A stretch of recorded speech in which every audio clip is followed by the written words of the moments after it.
There is never a dull moment in Indian politics, and the past 12 months especially have been a bit of a roller coaster.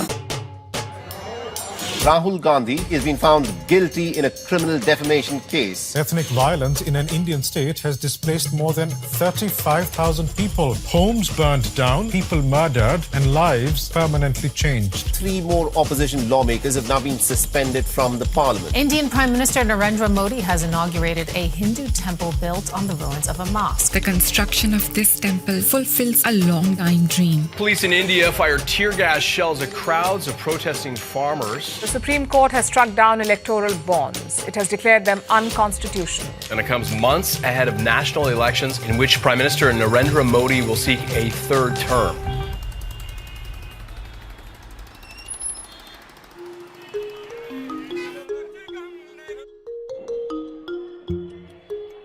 As voters head to the polls, the big question on everyone's mind is, will this be Narendra Modi's 3rd back-to-back term? Or can the brand new opposition alliance called India break his momentum? Ashish, thank you for joining us on India Votes 2024. Thank you, Anna. So your core area of research is electoral politics. So let's start with the big question on everyone's minds, which is, who seems most likely to win this election? There is a 2 way to understand this thing. One is in terms of numbers, who is heading, and this can be come from the different sources of surveys and the past electoral performance. And second is the different reports which are coming from the grounds through the journalists and some of the researchers. So in terms of number, you say the past electoral history in recent times, and also the different surveys, opinion polls says the BJP-led NDA or Modi-led NDA is very much ahead. However, in politics, even a week in politics is a long time. The campaign has started, but it's still 2 months long time. We will have to see how it is going to translate. This time around, Indian elections will be held in 7 phases, as voting kicks off on April 19th and winds up on the 1st of June. Several pre-poll surveys in India have indicated the Narendra Modi-led National Democratic Alliance will win enough seats to comfortably form a government for a historic 3rd term.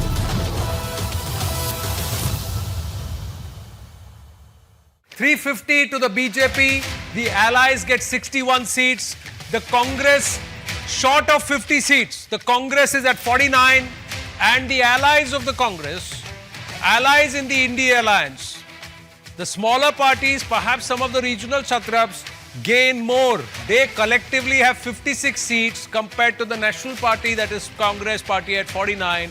Now, whether it's news channels or news websites, Indian media is awash with such polls.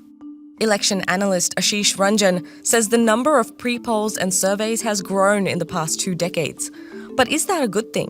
Many times they got right in terms of seat share or towards the seat share, but they are most of the time they fail to near about the vote share. Ashish says that while insights on the number of seats is important, we need to pay closer attention to vote share.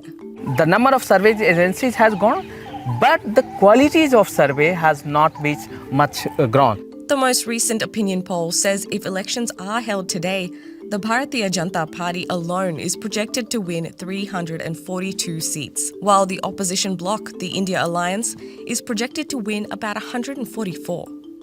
Recent events like the arrest of a key opposition leader, I.N.D.I.A, Kejriwal, and the freezing of the opposition's bank accounts has galvanized the opposition bloc, the India Alliance. Mr. Kejriwal, the Chief Minister of Delhi and the leader of the opposition I.N.D.I.A Party, was arrested as part of a corruption probe by the Enforcement Directorate, one of the 2 main Indian agencies tasked with looking at financial crimes. He is the first sitting Chief Minister ever arrested in India's history. He has denied all wrongdoing and says he is the victim of a political vendetta.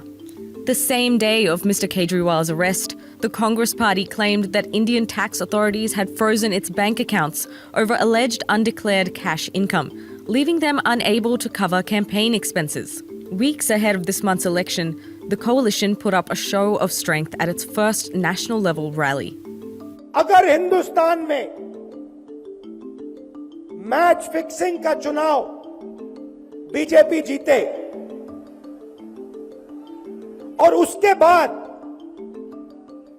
संविधान को उन्होंने बदला तो इस पूरे देश में आग लगने जा रही है।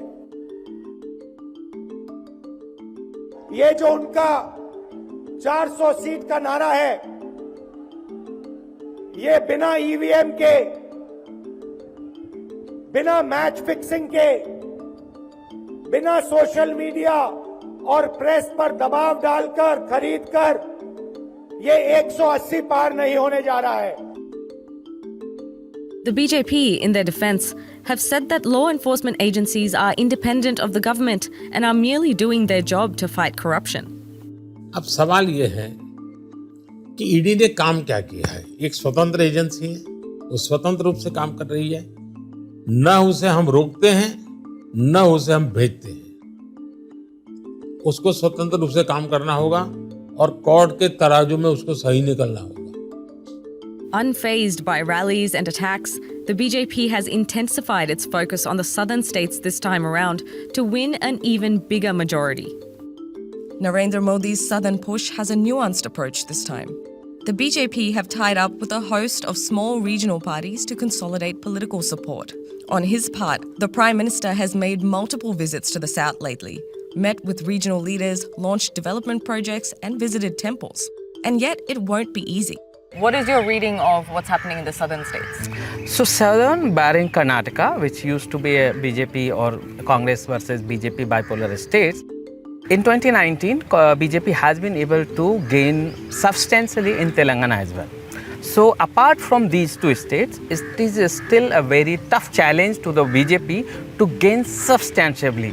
And then there are the other battleground states. There are 5 key states that political pundits are closely watching this election. West Bengal is uniquely placed, where major parties BJP and Congress are working hard to gain influence.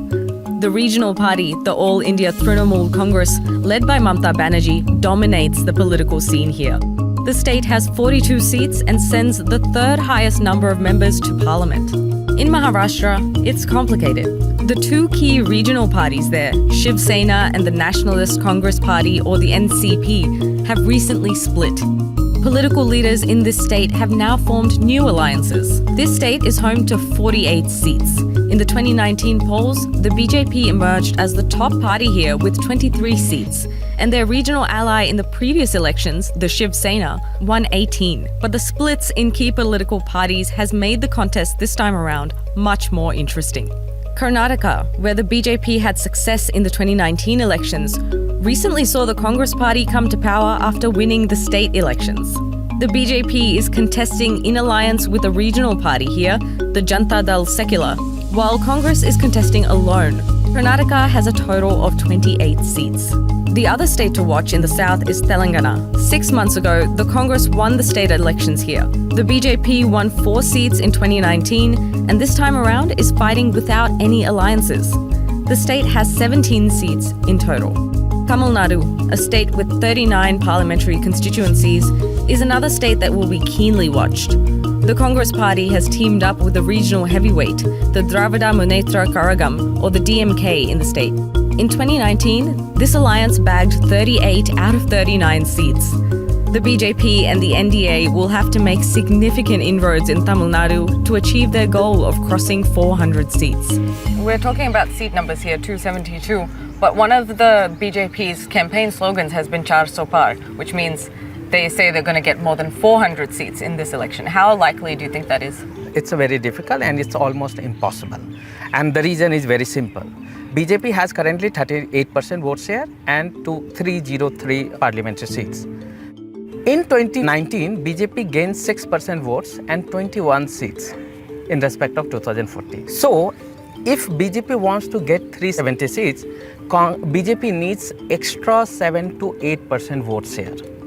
And these extra 7 to 8% vote share can come only 2 ways. One, of course, which is the tough challenge, is BJP gain massively in southern states. In the second, BJP needs to gain vote significant 7 to 8% or almost 10% within the OBC community. I feel that's within the SC and ST, BJP is not going to gain much from the previous election, and upper caste they have already exhausted, and Muslim they can't get. So only the OBC.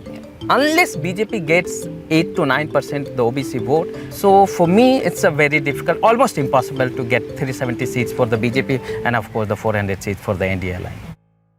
The BJP appears stronger than ever, but at the same time, the new opposition India alliance seems to have a spring in its step. For now, it's over to the voters.